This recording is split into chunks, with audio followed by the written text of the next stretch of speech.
ぞ。うまそうすぎる。これが金沢の本気か。しっかり大量だ。見えてきたね。皆さんこんにちは。地図旅のお時間です。今日羽田空港第3ターミナルからスタート。いつものこの場所ですが、今日はちょっと特別な旅立ち。以前スターアライアンスの世界一周航空券の動画を出したんですが、今回はその実践編。ビジネスクラスで12フライトする予定で、普通に買ったら300万円くらいします。記念すべき最初のフライトはこちら。タイ航空でのバンコク行き。初めての TG ビジネスクラスなので楽しみ。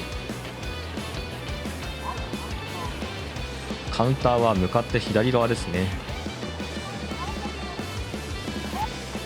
今回の旅は飛行機自体が目的。なるべくこれまで乗ったことがないビジネスクラスを使います。 C マークがしっかり刻印されてますね。次のフライトも一緒に発見されましたが、それはまた後でご紹介します。今日はこの専用出発口を使います。まあ普通の入り口もそんなに混んでないけどね。今日もサクッと出国完了。ゲートは142なので左側。でもラウンジは ANA スイートラウンジなので右側ですね。ANA スイートラウンジは最近よくお世話になってますね。1ヶ月半前くらいにもシンガポールに行くときにサンタミのスイートラウンジにお世話になりました。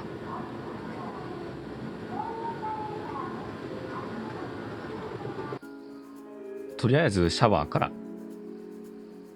深夜フライトの前は浴びとかないとなんか気持ち悪い。いつも通りピカピカのシャワールームです。石器製3兄弟もいます。ハンドシャワーとレインシャワーがあります。じゃあサクッと浴びていきましょう。ダイニングエリアにやってきました。いつも通り QR コードを読み込んでオーダーします。この間 LA でバッテリー切れでえらい目にあったので、今回はスマホ2台体制、それぞれアハモとポポで海外もローミングします。それではお寿司で出発の儀を。多分機内食は軽食&朝食の組み合わせだと思うから、晩ご飯ちゃんと食べておきましょう。フライトは今のところ定刻通りの予定。あと1時間ほどです。それではゲートに向かいます。ちょっと仕事してたらギリギリになっちゃった。ちょうどグループ1の登場が始まりそうなタイミングでした。客層は日本人が結構多めに見える。ビジネスクラスは TG ではロイヤルシルク。でもスターラゴールドでもグループ1なんだね。お席はこんな感じでした。隣との壁がないオープンなシート。なんか逆に新鮮。座ってみると前方の空間はかなり広々。ウェルカムドリンクもいただきました。バタフライピーのやつ。開放感があって悪くないかも。アメニティはジム・トンプソンのポーチに入っています。一時期タイに住んでたので実家のような安心感がある。なんか良さげなヘッドフォンもあります。スリッパはやたらスカスカ。 CA さんがわざわざ並べてくれます。充電とかリモコンは横にコンパクトにまとまっています。こういうのが一番使いやすくていいよね。今回乗るのは A350-900。 機齢は7歳の機体です。まだ新しめ。個室タイプとは違ってリビングみたいな過ごしやすさを感じます。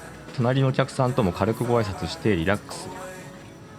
機内紙ではタイの田舎を紹介。いろいろきれいに作ってありますね。こちらは機内食のメニュー。最初は軽食で後から朝ごはんが出るみたい。軽食はスモークダック。朝食はタイスタイルと洋食から選べます。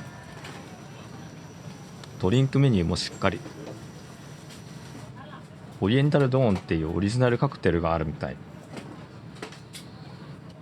国際線のファーストクラスビジネスクラス限定らしいです。シャンパンは説明がしっかり。フードペアリングの紹介もありますね。ワインも3種類ずつラインナップ。準備は大変そう。他にもカクテルやコーヒー、紅茶なんかももちろんあります。安全ビデオが流れ始めたのでそろそろ出発かな。やっぱりタイ語を聞くとふるさとを感じますね。いよいよ日本を出発です。とは言っても今回は仕事の都合もあるので一時帰国を挟む予定。仕事を辞めなくてもできる現実的な世界一周航空券の旅として参考にしてもらえればと思います。一時帰国テクニックについては以前の動画でもご紹介しています。もし興味があれば概要欄にリンクがあるのでご覧ください。時刻は12時30分。すっかり真っ暗の中での旅立ちです。飛行機は無事に羽田空港から飛び立っていきます。それではビジネスクラスで行く世界一周の旅スタートです。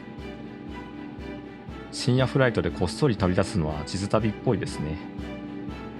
ちなみにバンコクについて一番最初にするのはウェブ会議。仕事をしつつ旅に出ます。いつか休職でもしてじっくり世界一周する時間を取りたいけど、そんなものを待ってたら世の中も情勢変わっちゃうので、うまいこと折り合いをつけながら旅できる時に旅します。夜の湾岸地帯は工場の明かりで綺麗ですね。ちなみに今回乗ってる機体は機内 Wi-Fi がないみたい。でも寝ながらの6時間フライトなのでまあいいでしょう。離陸からほどなくして機内食が配られます。薄闇の中で提供されるご飯。編集で精一杯明るくしてお届けしています。お味は美味しくてお酒と一緒につまむにも良さそう。でももうすぐ深夜1時だからさっといただいて寝る準備をしましょうかね。終始機内の明るさはこんな感じ。保守タイプじゃないと周りに気を使って照明をつけづらいのが難点。実はもう座席をフルフラットにして寝る準備は万端。それではおやすみなさい。5時間近く眠って飛行機は現在ベトナムの東方。これから朝食の時間とのことで起こしてもらいました。タイスタイルの朝食にしました。なんかしっかりタイ料理だ。これはおかゆですね。羽田初だからキノコが日本っぽい。体に優しそう。おかゆにパンがついてくるのはどういうことなんでしょうね。炭水化物祭り。おかゆは具材を混ぜてそのまま食べても薄く味付けはされています。でもここに味を足していくのがタイスタイルですよね。辛い調味料を入れると一気にそれっぽくなります。でもほんのり赤くなるくらいじゃまだまだ。調味料全部入れても辛すぎることはないので思い切っていきましょう。バンコクまではまだ距離があるね。二度寝チャンス到来かもしれない。とりあえずご飯は完食したのでコーヒーでもいただこうかと思います。65周年の記念チョコをもらいました。これも後でいただきましょう。タイは入国カードがオンライン提出できるようになりました。到着の72時間前から登録が可能。今ここで機内 Wi-Fi が使えれば便利なんですけどね。でも手続きがオンライン化していくおかげでイミグレの混雑も少しは緩和するかな。僕は出国前に日本で済ませておきました。それでは二度寝チャンス。こんな感じでゆとりを持って足を伸ばせます。配られる毛布も肌触りが良くて暖かい。シドニーフライトの一発目としてはすごく順調な出だしだね。着陸が近づいてきたのでそろそろ準備をします。フルフラットにできるシートってできる限り寝転がっておかないとなんか損した気分になってしまう。まだ暗いけど街の様子も見えてきました。タイ航空自体はたくさん乗ってるけど、ビジネスは初めてなんで乗れてよかった。快適だったな。というわけでスワンナプームに着陸しました。予定より35分も装着です。じゃあイミグレに向かいましょう。東京から来てるから長袖の人が多い。僕は ANA ラウンジからすでに T シャツですね。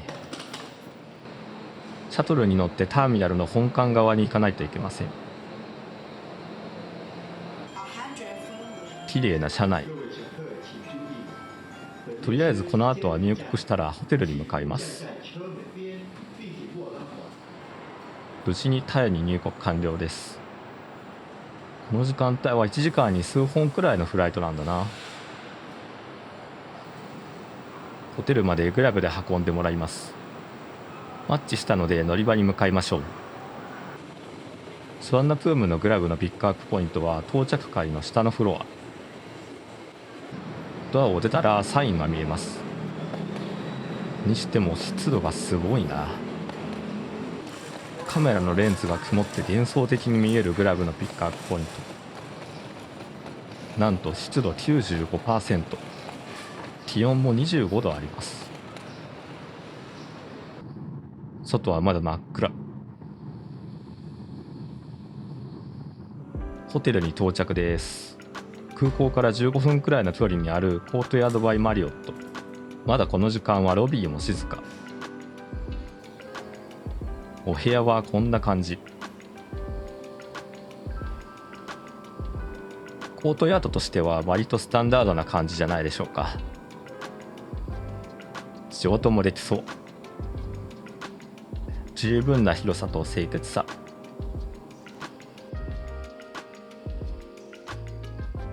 アメニティはない系のホテルと思ったらちゃんとありますね。歯ブラシとか必要最低限のものがある感じ。シャワーブースも綺麗です。いいね。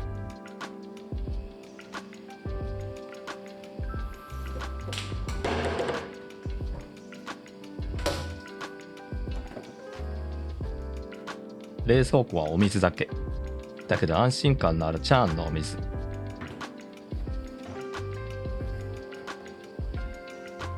こっちにも常温のお水も。よしよし、いい感じ。と思ったらなんか照明が落ちた。なんかボタン操作ミスったかな。これ停電っぽいな。窓の外も辺り一帯真っ暗だ。マジかよ。バンコクに住んでた子供の頃を思い出すね。ドアのところだけは非常電源の系統で明かりがついてるみたい。反応がない。とりあえずいろんなボタンをカチカチしてみます。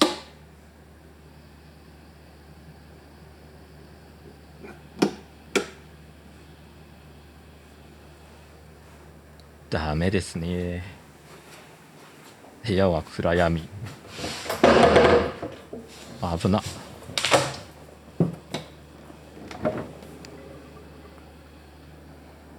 どうしたもんかな。外も雨とか雷が鳴ってるけど、まさか2025年のバンコクで停電に遭うとは。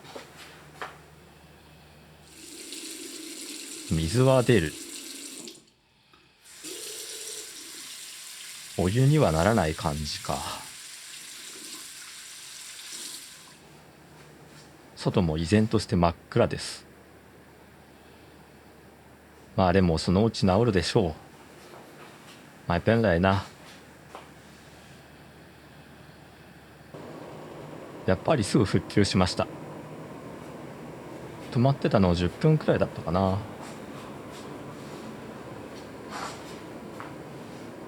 時計が初期化されちゃってる。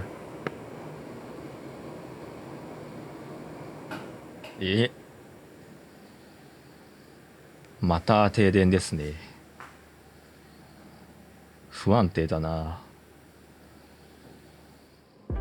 今度こそ復旧しました。落ち着いたので機内でもらったチョコでも食べましょう。タイで作ってそうな雰囲気だけど、カカオって生産してるんだね。仕事のお供にいただきましょう。電気系統は復活したけど Wi-Fi はお亡くなりになったまま。まあこれはスマホのテザリングで何とかします。まずは東京とのウェブ会議です。すっかり日が昇りました。でも外はあいにくの空模様。せっかくのプールも誰もいません。こんな時は無理に出かけず部屋でのんびりしてましょうかね。相変わらず時間はずれまくりなんだけど、停電復旧から5時間が経過。実はこのホテルはデイユース予約なのでそろそろ出発の時間です。空港にもトランジットホテルはあるんだけどバカ高くて、今回はコート宿にしました。メールで問い合わせしたら1万円弱の料金で使わせてくれました。空港ホテルだと3万円くらいだからね。というわけでバンコクでのワーケーションを終えて次の地へ。雨もすっかり上がって天気が回復しつつあります。でも残念、今日はこれでチェックアウト。ロビーにはどこかのエアラインのクルーが集合していました。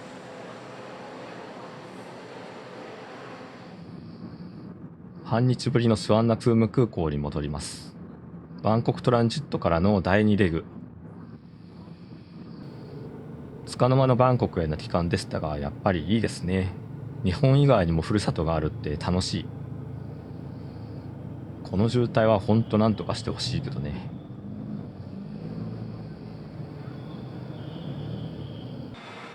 旅は世界中に懐かしスポットを増やす遊びでもありますね。それでは次の国へ。次は日本人にはあまり馴染みのないであろうエアラインを利用します。ヒントはこちら。ピンとくる人もいますかね。でもとりあえず今回の動画はここまで。次の動画で答え合わせしましょう。